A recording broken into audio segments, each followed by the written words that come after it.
Hi, എല്ലാവർക്കും നെൽകൃഷിയുടെ രണ്ടാം ഭാഗത്തിലേക്ക് സ്വാഗതം. അപ്പോൾ വിത്ത് മുളപ്പിച്ചിട്ട് അത് ഞാറ് പറിച്ച് നടുന്നത് വരെയുള്ള കാഴ്ചകൾ നമ്മൾ ഒന്നാമത്തെ പാർട്ടിൽ കണ്ടിട്ടുണ്ടാവും. ഇനി കാണാത്തവരുണ്ട് എന്നുണ്ടെങ്കിൽ അതിൻ്റെ ലിങ്ക് ഞാൻ ഡിസ്ക്രിപ്ഷനിൽ കൊടുക്കുന്നുണ്ട്. അതിൽ പോയി കണ്ടിട്ട് ശേഷം മാത്രം ഈ വീഡിയോ കാണാൻ വരിക. പ്രധാനപ്പെട്ട ഒരു കാര്യം പിന്നെ പറയാനുള്ളത്, നമ്മൾ കഴിഞ്ഞ വീഡിയോയിൽ നെൽകൃഷിയുടെ 3 വിളകളെ പറ്റി പറഞ്ഞിരുന്നു. അതിൽ 1ഉം 2ഉം വിളകളുടെ ക്രമം ഞാൻ പറഞ്ഞതിൽ ചെറുതായിട്ട് മാറ്റം വന്നിട്ടുണ്ട്. ഒന്നാമത്തെ വിള ശരിക്ക് വിരിപ്പ് കൃഷിയാണ്, രണ്ടാമത്തേത് മുണ്ടകൻ, മൂന്നാമത്തേത് പുഞ്ചകൃഷി തന്നെയാണ്. അപ്പോൾ ഇന്നത്തെ വീഡിയോയിൽ നമ്മൾ ആ പറിച്ച് നട്ട ഞാറ് മുതൽ കൊയ്ത് മെതിച്ച് അരിയാകുന്നത് വരെയുള്ള കാഴ്ചകളാണ് കാണാൻ പോകുന്നത്.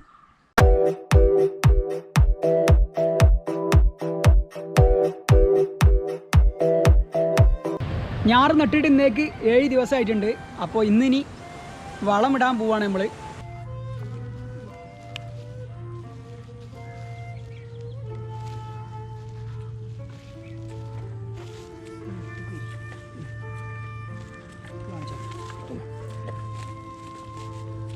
കോഴിക്കാഷ്ടാണ് വളമായിട്ട് യൂസ് ചെയ്യുന്നത്.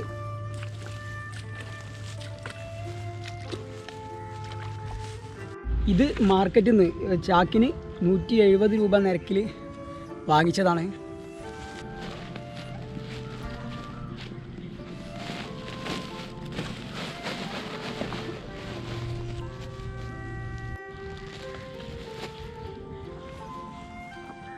കട്ടയുള്ളതൊക്കെ നല്ലോണം പൊടിക്കുകയാണ്. അല്ല എന്നുണ്ടെങ്കിൽ അത് കട്ട വീഴുന്നിടത്ത് മാത്രമേ ഉണ്ടാവുള്ളൂ, ബാക്കിയുള്ളിടത്തേക്കൊന്നും എത്തിപ്പെടില്ല. അതുകൊണ്ടാണ് പൊടിക്കുന്നത്.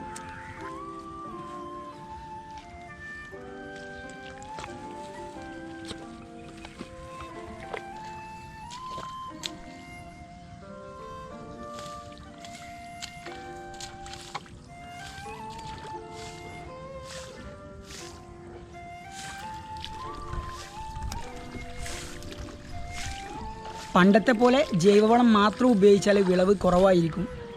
അപ്പോൾ ഈ ജൈവവളത്തിന് പുറമെ രാസവളമായിട്ട് ഫാക്ടം ഫോസ് 2020 ഉപയോഗിക്കുന്നുണ്ട്.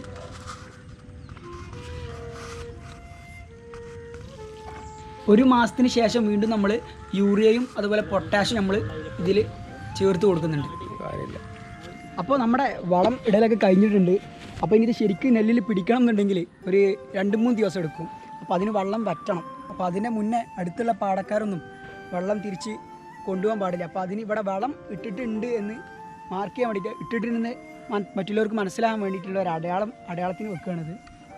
വെള്ളം തിരിച്ചു കൊണ്ടുപോകുന്ന ഈ ചാലിന് പറയുന്ന പേരാണ് കയ. പല നാട്ടിലും ഇത് പല പേരിലാണ് അറിയപ്പെടുക. വെള്ളം പാടത്തു നിന്നും, അതായത് മുകളിലത്തെ പാടത്തു നിന്നും താഴെ പാടത്തേക്ക് ഇതുവഴിയാണ് കൊണ്ടുപോവുക.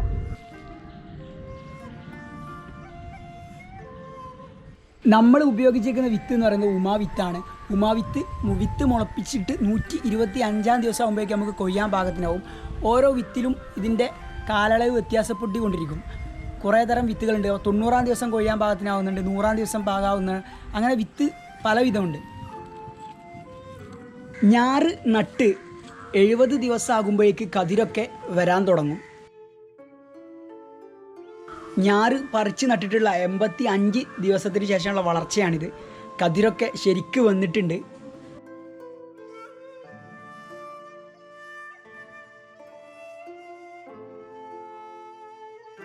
ഈ കതിരിലെല്ലാം പാല് പോലുള്ള ഒരു ദ്രാവകം ഊറിയെത്തും. അത് ഉറച്ചിട്ടാണ് ഈ കതിരെല്ലാം നെല്ലായി മാറുന്നത്.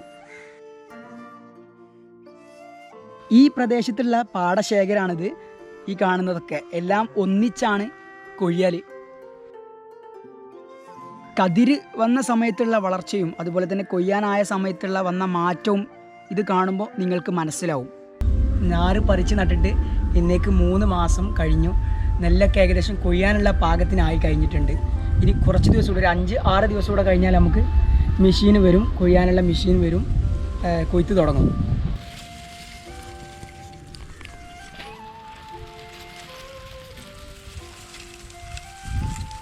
പാലൊക്കെ ശരിക്ക് ഊറി ഉറച്ചിട്ടുണ്ട്. ഓരോന്നും പാകത്തെ നെന്മണി ആയിട്ടുണ്ട്. ഇന്നേക്കിപ്പോൾ നെല്ലിൻ്റെ വളർച്ച 3 മാസമോ 6 ദിവസമോ ആയിട്ടുണ്ട്. ഏകദേശം ഒരു 3 വർഷങ്ങൾക്ക് മുന്നേ വരെ ഈ പാടശേഖരത്തിലൊക്കെ സാധാ അരിവാൾ ഉപയോഗിച്ചുള്ള നാടൻ കൊയ്ത്തായിരുന്നു. ഇപ്പോഴാണ് മെഷീൻ വന്നത് ഒരു 3 കൊല്ലമായിട്ട്. അപ്പോൾ നമ്മുടെ തൊട്ടടുത്തുള്ള അക്കരെയുള്ള അതായത് പാടത്ത് തോടിൻ്റെ അപ്പുറത്തുള്ള പാടത്ത് സാധാ നാടൻ കൊയ്ത്തുണ്ട്. അപ്പോൾ ഈ 2 കൊയ്ത്തും മെഷീൻ ഉപയോഗിച്ചുള്ള കൊയ്ത്തും അതുപോലെ നമ്മുടെ സാധാ നാടൻ കൊയ്ത്തും ഞാൻ നിങ്ങൾക്ക് കാണിച്ചു തരുന്നുണ്ട്.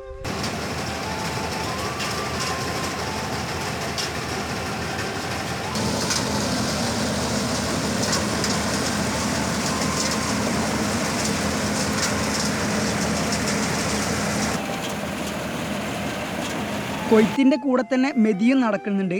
അതായത് നെല്ല് വേറെയും വൈക്കോൽ വേറെ ആയിട്ടും കിട്ടും. വൈക്കോലാണ് മെഷീനിൻ്റെ പിറകിലൂടെ ചാടുന്നത്. 50 സെൻറ്റ് പാടം കൊയ്യാൻ ഏകദേശം 1 മണിക്കൂർ സമയമാണ് മെഷീനിന് എടുക്കുക. കൊയ്ത്ത് മെഷീന് 1 മണിക്കൂറിന് 2400 രൂപയാണ് ഇപ്രാവശ്യത്തെ അവരുടെ ചാർജ്. ഓരോ ആളുകളുടെയും പാടം കൊയ്ത് കഴിയുമ്പോഴും നെല്ല് മെഷീനിൽ നിന്നും പുറത്തെടുക്കും.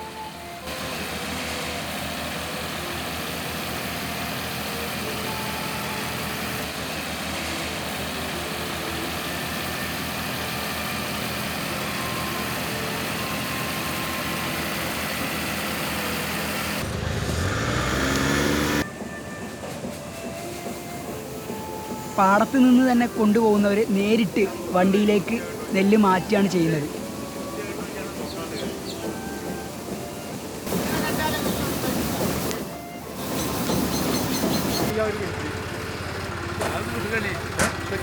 കൊയ്ത്തും മെതിയൊക്കെ കഴിഞ്ഞ് വൈക്കോല് പാടത്ത് തന്നെ ഒരു 4-5 ദിവസം ഉണക്കാനിട്ടിട്ടുണ്ട്. ഇന്നിപ്പോൾ അത് കെട്ടാക്കാനുള്ള മെഷീൻ എത്തിയിട്ടുണ്ട്.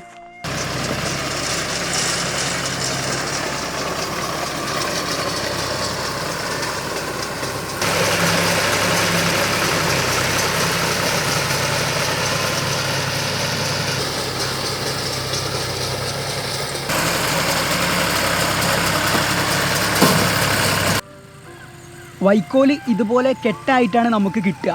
ഒരു കെട്ടിന് 35-40 രൂപയാണ് ഇവരുടെ ചാർജ്. കഴിഞ്ഞ പ്രാവശ്യം 40 ആയിരുന്നു, ഇപ്രാവശ്യം അത് 35 ആണ്.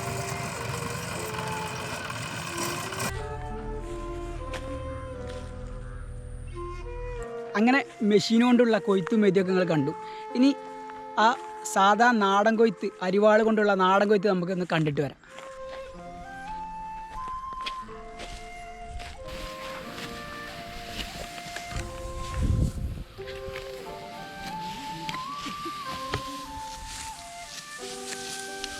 അരിവാള് ഉപയോഗിച്ചിട്ടാണ് കൊയ്യുന്നത്.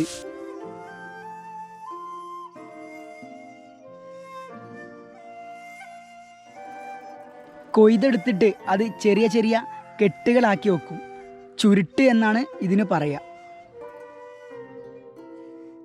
ഇങ്ങനെ കൊയ്തു പോകുന്നതിനനുസരിച്ച് ചെറിയ ചെറിയ ചുരുട്ടുകളാക്കി വെക്കുകയാണ് ചെയ്യുക.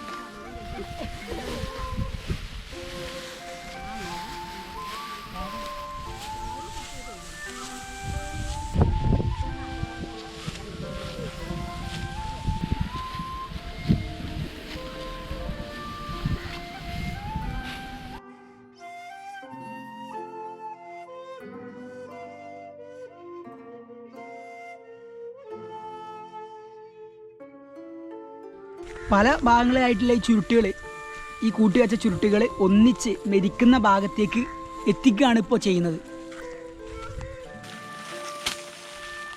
ഓരോ ചുരുട്ടെടുത്ത് കല്ലിൽ അടിച്ചിട്ടാണ് മെതിക്കുന്നത്.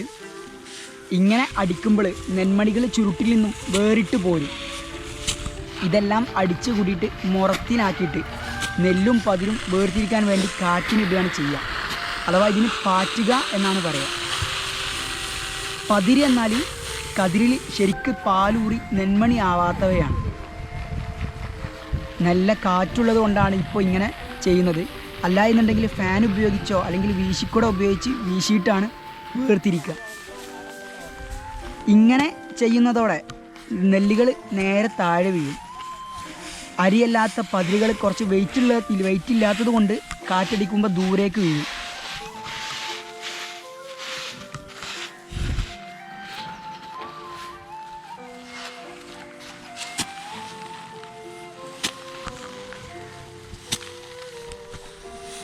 ഇതാണ് പതിര്.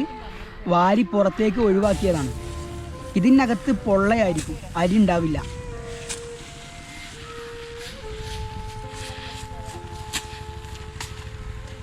നെല്ല് പാടത്ത് തന്നെ ഇട്ട് വെച്ച് ഉണക്കുകയാണ്. അതിന് വേണ്ടിയിട്ട് ഷീറ്റിൽ വളരെ കനം കുറച്ച് പരത്തി ഇട്ടേക്കുകയാണ്. നെല്ല് ഒക്കെ ഉണക്കി ചാക്കിലാക്കി വീട്ടിലെത്തിച്ചിട്ടുണ്ട്. ഇനി അടുത്ത വർഷത്തേക്കുള്ള കൃഷിക്ക് വേണ്ടിയുള്ള വിത്ത് പറ ഉപയോഗിച്ച് അളന്ന് മാറ്റി വെക്കുകയാണ്.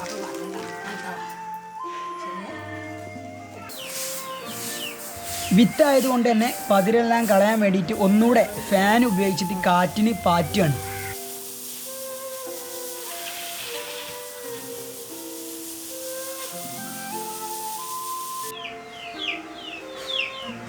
വിത്ത് 2 ദിവസം വെയിലും അതുപോലെ 2 ദിവസം മഞ്ഞും കൊള്ളിക്കണം. അതുകൊണ്ട് തന്നെ ഒന്നുകൂടെ ഉണക്കാനിടുകയാണ്.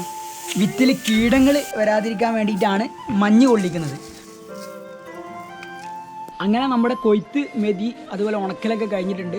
അടുത്ത വർഷത്തേക്കുള്ള വിത്ത് നമ്മൾ ചാക്കിലാക്കി വെച്ചിട്ടുണ്ട്. ബാക്കിയുള്ള നെല്ല് നമ്മൾ ആവശ്യമനുസരിച്ച് നമ്മൾ ഉപയോഗിക്കാനെടുക്കും. പിന്നെ ഇവിടെയുള്ള നെല്ല് നമ്മൾ 3 തരം ഉപയോഗത്തിനാണ് എടുക്കുക. 3 തരം രീതിയിലുള്ള അരികൾ ആക്കാനാണ് ഉപയോഗിക്കുന്നത്. ആദ്യത്തെ രീതി എന്ന് പറയുന്നത് ഈ ഉണക്കിയ നെല്ല് നേരിട്ട് നമ്മൾ മില്ലിൽ കൊണ്ടുപോയിട്ട് അരിയാക്കി മാറ്റുക ചെയ്യുക. അത് നേരെ ഇഡ്ഡലി അതുപോലെ തന്നെ ദോശ, അപ്പം പോലത്തെ സാധനങ്ങൾ ഉണ്ടാക്കാൻ നമ്മൾ ഉപയോഗിക്കും. അതായത് മാർക്കറ്റിലെ പച്ചരിക്ക് തുല്യമാണത്. അല്ലാന്നുണ്ടെങ്കിൽ രണ്ടാമത്തെ രീതി എന്ന് പറയുന്നത് ഈ പുഴുങ്ങിയതിന് ശേഷം അന്ന് തന്നെ ഉണക്കിയിട്ട് ആ അരി മില്ലിൽ കൊണ്ടുപോയിട്ട് നമ്മൾ കുത്തും. അത് നമ്മൾ കുറിയരി, അതായത് കഞ്ഞിയൊക്കെ വെക്കാൻ വേണ്ടിയിട്ടാണ് ഉപയോഗിക്കുന്നത്. മൂന്നാമത്തെ രീതി പറയുന്നത് പുഴുങ്ങിയ അരി 7-8 ദിവസം വെയിൽ തട്ടാത്ത രീതിയിൽ ഉണങ്ങിയതിന് ശേഷം അത് മില്ലിൽ പോയിട്ട് നമ്മൾ അരിയാക്കി മാറ്റും. അത് നമ്മൾ ചോറിന് വേണ്ടിയിട്ടാണ് അങ്ങനെ ചെയ്യുന്നത്. അത് നമ്മൾ മാർക്കറ്റിൽ നിന്നും കിട്ടുന്ന മട്ടയരിക്ക് തുല്യമെന്ന് പറയാം. ഇന്ന് നമ്മൾ കഞ്ഞിക്ക് വേണ്ടിയിട്ട് കുറച്ച് നെല്ല് പുഴുങ്ങാണ്.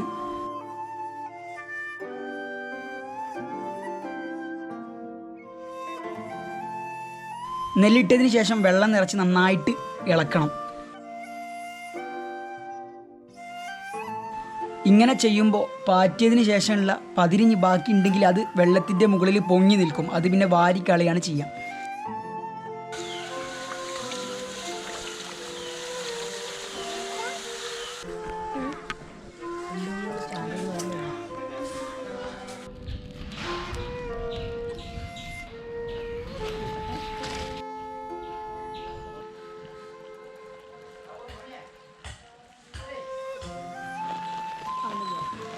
നന്നായിട്ട് തിളച്ചിട്ടുണ്ട്. നെല്ലെടുത്തൊന്ന് പരിശോധിച്ച് നോക്കണം. തൊലി പിളർന്നിട്ടുണ്ടെങ്കിൽ കഞ്ഞിക്ക് പാകമായിട്ടുണ്ട്. ചോറിനാണെങ്കിൽ 1 ദിവസം മുന്നേ വെള്ളത്തിലിട്ട് വെക്കും. ഇതിനേക്കാൾ അധികം സമയം തിളച്ച ശേഷം കുറച്ചുകൂടെ വേവിക്കണം. എന്നാലേ നല്ല മട്ടയരി കിട്ടുള്ളൂ.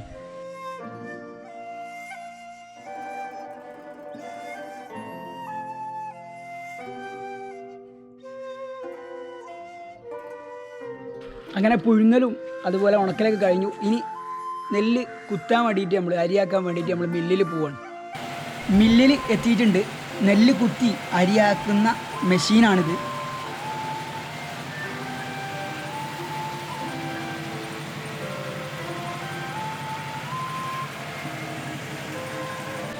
നെല്ല് ഇവിടെയാണ് ഇട്ട് കൊടുക്കുക.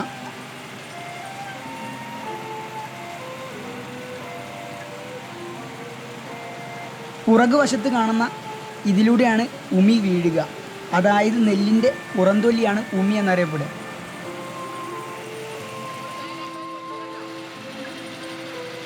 മുൻഭാഗത്തിലൂടെയാണ് അരി പുറത്തേക്ക് വരിക.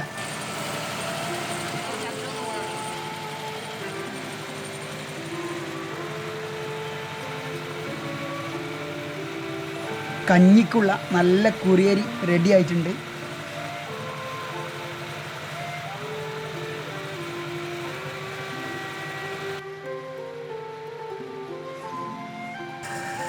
ഇത് തവിടാണ്. അരിമണിയുടെ പുറത്തുള്ള ബ്രൗൺ കളർ കോട്ടിംഗ് ആണ് തവിട്.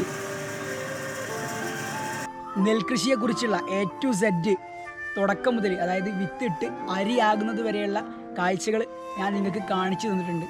അപ്പോൾ സ്കൂളിൽ പഠിക്കുന്ന കുട്ടികൾക്ക് ഇത് പ്രൊജക്റ്റ് നിർമ്മാണത്തിനൊക്കെ സഹായകമാകും. കൂടാതെ നമ്മൾ കഴിക്കുന്ന ആഹാരത്തിൻ്റെ പിന്നിലുള്ള അധ്വാനവും വിയർപ്പും ഒക്കെ നിങ്ങൾക്ക് ഈ വീഡിയോ കണ്ടാൽ തീർച്ചയായിട്ടും മനസ്സിലായിട്ടുണ്ടാവും.